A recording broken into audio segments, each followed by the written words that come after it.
joining me again. My name is Dr. Jalisa Barnes, for those of you who are new to me, and this is Dear Little Sister. Today, I'm so pleased and proud to have my big sister. She has literally known me since before I even got here. So true. I'm gonna let you tell everybody all of your titles because you got so many. She's a mother, she's a wife, she's a minister, she works in healthcare, and I don't even want to mess anything up. But this is my big sister, Rena. She is one of maybe 5 people on this planet who are allowed to call me Lily. She has been so influential to me from before I can even remember. You know, we are church babies and we're church family. And so, you know, her family and my family go way, way, way back. And I just remember being little and going to church and just always looking for Rena. Like, where's Rena? I want to go sit on her lap. I want to go give her a hug. I want to sit next to her in service. And she just always had so much affection and love and always a smile and a comforting, you know, if I did something wrong and I got popped, Rena was the one, come here. So, you know, and you've always just been that person to me. So I want to tell you to your face, you know, how much I appreciate you, but also you helped me grow up and you helped me grow up well. So any successes that I have, you are part of the village that made that happen. So welcome. Thank you for joining Glad me. to be here. Awesome. I'm so glad to be here.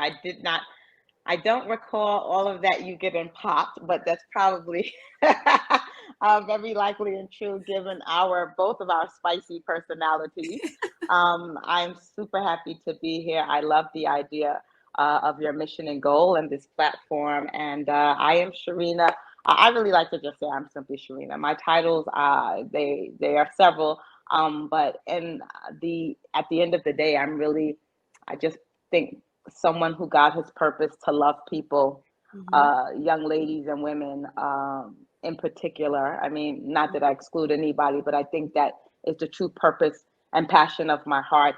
I am saved, and even being saved, I am yet being delivered, yet being processed, yet growing up, yet being made mature. I was just in the car with my mother and had her cracking up about how I wanted to cut up so bad this morning, and it was nothing but the Holy Ghost. And at the end of the day, I want to love, and I want to love right. And I'm learning every day that it's more important to be right in the eyes of God than to be right by cause or by concern or by reasoning, because we can be right just about a whole lot of things, but if God is not pleased and it's not right by His standards, then what does it mean? And so I'm Sharena Frith. I am, like Jalisa said, I am a very proud mother of 2 teenage daughters. So this platform to me is super timely and super important.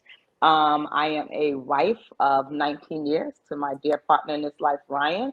I am a daughter to 2 amazing parents, and all the other stuff, you know, a manager in healthcare, the head of Queen's AIM and a ministry and a public health interest for young ladies.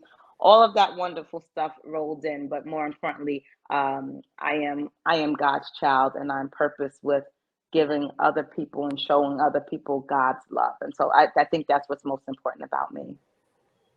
For sure. Thank you so much for that.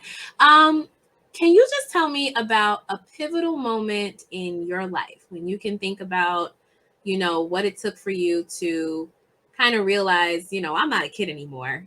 This is real. I'm making real choices. My actions are affecting my life, other people, whatever the case is. What was kind of like your light bulb moment that kind of helped you shift into the path that led you to where you are today? Jalisa, I really want to tell you, I thought about that when I first saw the questions, and I think I've had quite a few pivotal moments, right? And I think I've had these moments where I'm like, God, I get it, I understand. And then my behavior did not reflect said understanding or said getting, right? And so I thought, oh, it was this time, oh, it was that time. And to be quite honest with you, there are so many moments where I realized, like, Sharena, this is not a game. Adulting is real. Your choices have consequences. But again, my behavior, my Mm-hmm. trajectory didn't always get in line with that. So I'll tell you Mm-hmm. two. Okay. One, I pride myself on being a smart young lady, being an intellectual. I've always done well in school up until I got into college, and I got into college. And you know, Jalisa, you grew up with me. We churched 3 times a week. I was in church all day Sunday. You know, from Sunday school with your father to Uh-huh. YPWW with your mother, morning service, afternoon service. You know, there was revival that too. I was in Mm-hmm. church on Saturday, choir rehearsal. And so I think when I got to college and had a taste of freedom and liberty and the choice Mm-hmm. the choice to make my own choices, right? Mm-hmm. I strayed quite a bit and on many occasions and in some varied ways. I mean, and I even recall making a deal with God, like, I'm going to do this sin, but I'm not going to do that sin because That I part. know when I get back to you, I'm going to have to give up all these things. I don't want to Yep. give up 8 things, right? I only want to give up 3 things, right? I'm not going to smoke weed, but I'm going to fornicate, right? Like, I That was part. Yep. crazy enough to even be making these type of arrangements, or at least I thought negotiations with God. How foolish mortals, right? And Yep. Yep. so I recall probably my junior year, finding out just around May, um, end of May maybe, that my then boyfriend, who was my college sweetheart, who I loved dearly, he was 6'8", tall, dark, and handsome, all that stuff, right? Found out he was cheating on me. Mm. And you know, I went to a PWI. It was a very small group of African American and Caribbean American students, and everybody, or it felt like everybody, knew. And I was already on academic probation. And Jalisa, I blew all of my finals, Mm. and so the school had no choice but to suspend me from school. I was not allowed to enroll in the fall semester, right? And I had this horrible summer of being miserable and listen to Mary J. Blige, I'm not gonna cry, and you know, going to church because of course I was back at home and had to go to church. And I didn't even tell my parents in August when it was time to return to school that I was not enrolled in courses. I Mm. got an apartment in Massachusetts. I was too like ashamed to be honest with my parents, or probably just too immature to be honest with my parents. And I stayed up in Massachusetts. Went back to Massachusetts to my parents' knowledge. They thought I was back in school, and I don't know why they didn't question not getting the bill, but whatever.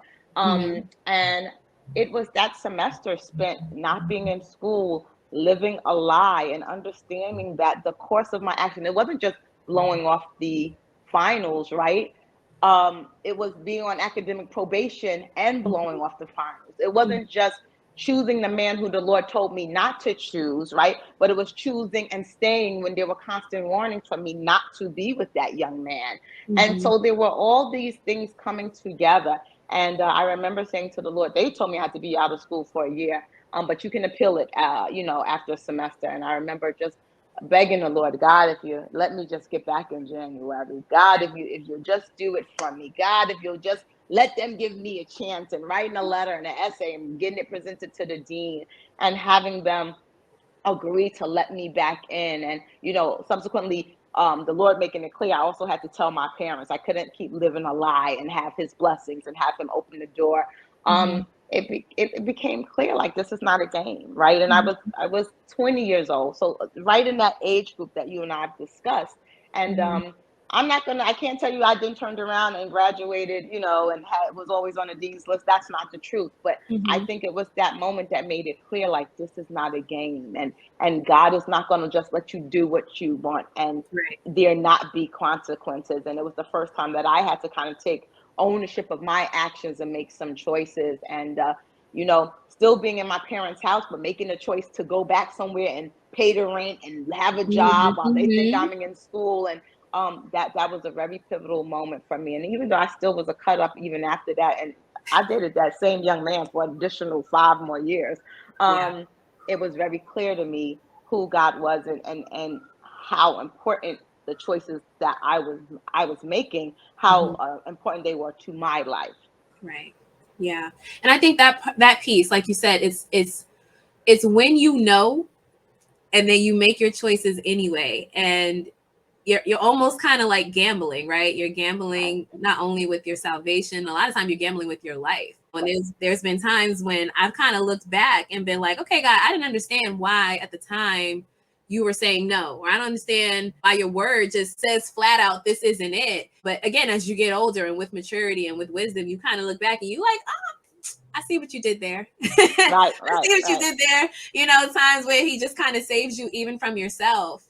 And especially when you're younger, right? You know, you think you're invincible. You think that you have all the answers and you have it together. And even if you don't have the answers, you're smart enough to figure it out. Right, You know, right, right. that too smart for your own good. It's like you really not. Life humbles you so quickly to where, I mean, and it happens in an instant where it's like, oh, you're not as savvy as you thought you were. You know, Right, right. you don't have the self-control that you think you did, especially if you think you're going to do things without consulting God, So without true. seeking God.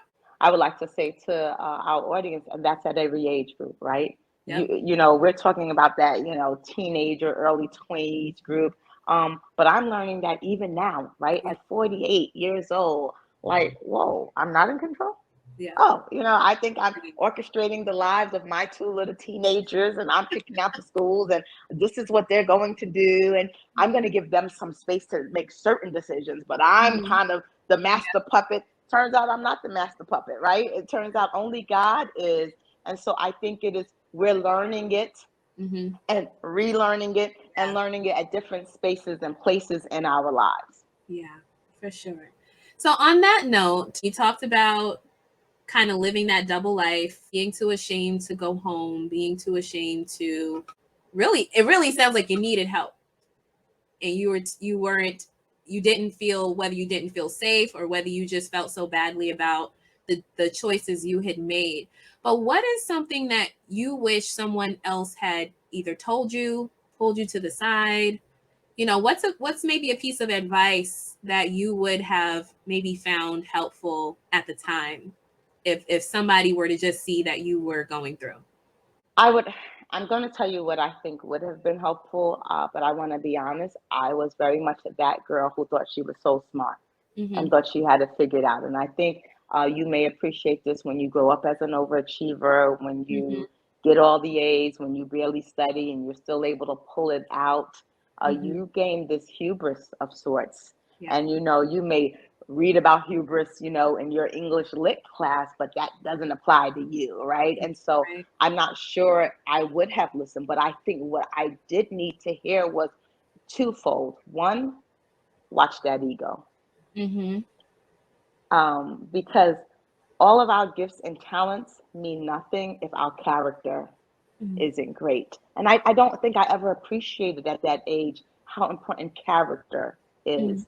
I Mm-hmm. was super driven on the idea of talents Yeah. and gifts and abilities. And we Mm-hmm. become very overconfident in I can do, Yeah. especially when we have done, or especially when people put us up on platforms and kind of parade us around for all the wonderful things that Mm-hmm. we do are able to accomplish. And so that ego easily, without even knowing it, right? You don't think you're like you're not a mean girl, right? And you're Yeah. not walking around here doing these horrible things to people. But that kind of quiet, resolute, I Mm-hmm. got this. And even when Yeah. I don't get it, I'll figure it out. It can be the force that causes that unbelievable spiral down into Mm-hmm. situations. It can be you hear the Holy Ghost saying, don't do it, Mm-hmm. don't choose it, but Go you there. still think you can Mm-hmm. figure it out. And so I would say to younger self or little sister or whatever, check that ego, Yeah. because that ego can get you in a world of harm. And make sure your abilities and your character, I mean, your ability and your talents, all that you take pride in, make sure your character Yeah. is just as great, if not greater. That's the one thing I would say. And the other thing I would say is give yourself grace, Yeah. right? It's okay to make a mistake. I was so ashamed that there's so many times, Jalisa, that I can think back when I should have reached out for help, whether it was to your mother, who was this wonderful youth leader to me, or to my parents, who they were stern, but I got to tell you, my mom was loving. My dad was loving, but he would have said, "I'm gonna ship you to Jamaica." That would have been his reply. In fact, he has said it to me before. But my mom, she would have had space and forgiveness. May have taken a stern, "This is what you're going to do," but she would have never. I would have never been abandoned. And I think that because we think we're so wonderful and because we're so sure of ourselves, we do not extend ourselves grace when we Mhm. find ourselves When we in mess tough up. spots. And so character and extension of grace are important. Yeah, for sure, for sure. Okay, well, I got one last question for you. So Shoot. as you said, as we get older, right, it doesn't, we're never to the point where we're done, right? Or we're never to the point where we just have it so together, particularly in our prayer life, particularly, you know, as we walk with Christ. We're going to have ups and downs, hills and valleys. But what are some things that you kind of lean on, particularly if you're going through, let's say you have like a spiritually dry spot? You're praying, but it doesn't feel like they're going anywhere. It's that weird area, right? And I sometimes laugh because I'll be like, it's so hard being saved sometimes because it's almost like you get to know God too well to walk away, right? It's Right, like, right, I know, you know, that song, I know too much about him. Like I can't disconnect from right. this journey, but it's so hard and I don't feel connected, right? But what are the things that, you know, what are your strategies? What are your tools? What kind of helps you, you know, stay connected and stay plugged in and tuned in until that breakthrough comes and you feel the presence of God again, and he's like, all right, now I'm here and I feel it and I see it, right? What kind of keeps you going? First off, my favorite scripture is Romans 8:28, right? All things work together to the good of them, to them that love God and are called according to his purpose. Like that is like my rock of a scripture. But I think, Jalisa, what has kept me and what keeps me, because even when you're in this like wonderful space of like holiness and I feel the Mm-hmm. Lord, life is still lifing, right? That part, Like there's yep. still stuff you're like, whoa, I mean, I just preached and what, Yep. and so I have learned, I am learning. I always want to say I am learning. God is always there.